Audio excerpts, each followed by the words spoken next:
Today we're going to learn how to make home-baked bread. I'm going to show you how to do it with a mixer or by hand. The recipe will yield 2 loaves of bread or this basket of beautiful dinner rolls.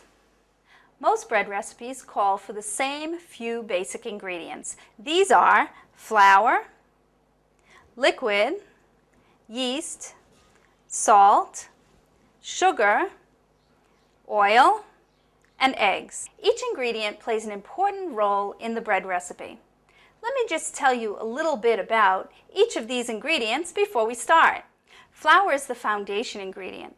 Wheat flour contains gluten, which is an elastic protein that forms when liquid is added to the flour. Stirring, beating, and kneading further develops the gluten. The stretchy gluten is what holds the steam and gases produced during bread making, giving the bread its light and airy fullness. Non-wheat flours have little or no gluten.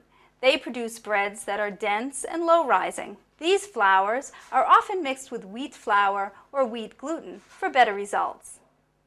The liquid ingredients help to distribute the yeast evenly and dissolves the sugar and salt. Doughs made with water generally yield a crispier bread.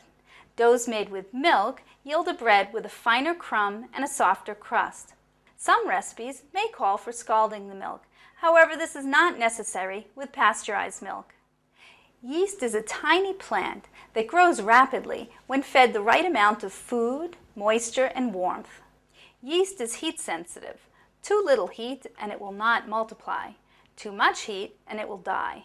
The best temperature is 110 degrees Fahrenheit, but anywhere between 90 and 115 degrees will work. Sugar and honey add sweetness to bread and is also a source of food for the yeast. Sugar also gives tenderness to the crumb and color to the crust.